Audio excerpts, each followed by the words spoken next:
Budget ঘোষণার পর থেকেই উৎসবের আবহ বসিরহাটে। নতুন সরকারের বাজেটে বসিরহাটকে পৃথক জেলা ঘোষণা হতেই আনন্দে মেতে উঠলেন সাধারণ মানুষ। শহরাঞ্চল থেকে প্রত্যন্ত এলাকার বাসিন্দাদের মধ্যেও দেখা গেল সেই আনন্দের ছবি, উচ্ছ্বাসের ছবি। বহুদিনের দাবি পূরণের আশায় রাস্তায় নেমে লাড্ডু বিতরণ করেন স্থানীয়রা। তাদের মতে বসিরহাট জেলা হলে প্রশাসনিক পরিষেবা আরও দ্রুত ও সহজলভ্য হবে। উন্নয়নের নতুন দিগন্ত খুলবে এই মহকুমা জুড়ে। সরকারের এই ঘোষণাকে স্বাগত জানিয়ে খুশির আবহ গোটা বসিরহাট জুড়ে। দেখুন সঞ্জিত চক্রবর্তীর প্রতিবেদন।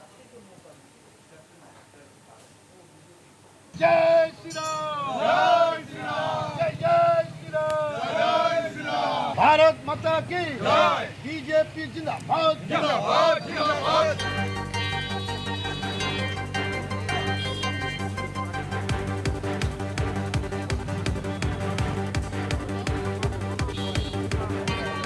2026-27 আর্থিক বর্ষে পূর্ণাঙ্গ জেলা হলো বসিরহাট।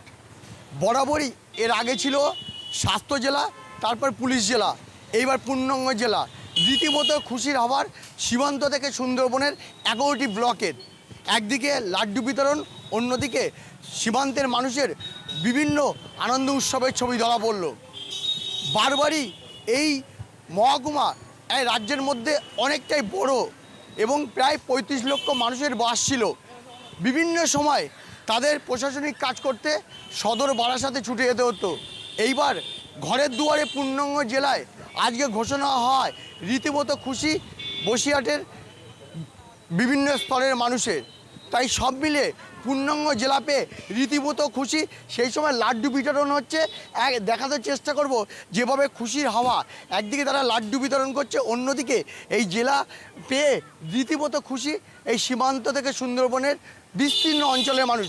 তারা বারবার দাবি করেছিল যে কোনোভাবেই যারা এই প্রত্যন্ত সীমান্ত থেকে সুন্দরবনে যেতে বিভিন্ন অসুবিধার মধ্যে পড়তে হতো সাধারণ মানুষকে, এবং প্রশাসনিক একাধিক যেসব দপ্তর রয়েছে সেই দপ্তরগুলোতে কাজ করতে গিয়ে তারা সমস্যা পড়তে হতো। সেই খুশিতেই তারা কিন্তু লাড্ডু বিতরণ করছে। বসিরহাটকে বসিরহাট জেলা ঘোষণা করেছে, এটা সারা বসিরহাটবাসীর হয়ে আমরা বিরাট গর্বিত। আমাদের সরকার এই কাজ করেছে, এর জন্য ভারতীয় জনতা পার্টির পশ্চিমবঙ্গ সরকারকে বসিরহাটবাসীর হয়ে আমি আন্তরিকভাবে কৃতজ্ঞতা এবং আমার হৃদয় থেকে এই সরকারের প্রতি আমার অনুরাগ, আমার ভালোবাসা জানাই।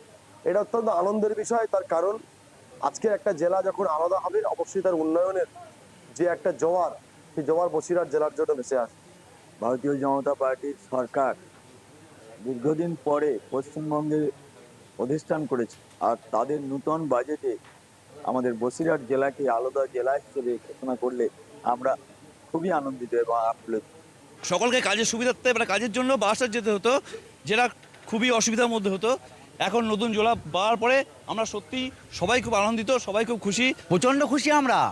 এতে আনন্দ ধরে রাখতে পারছি না। আমাদের টোটাল জেলায় 35 লক্ষ মানুষের বাস।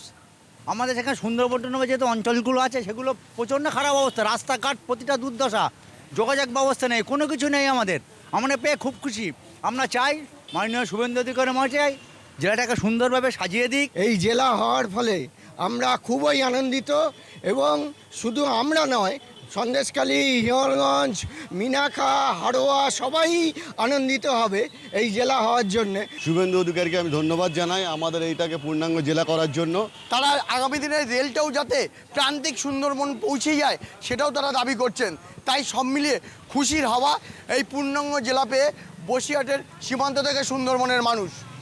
বসিরহাট থেকে সঞ্জিত চক্রবর্তী, কলকাতা টিভি।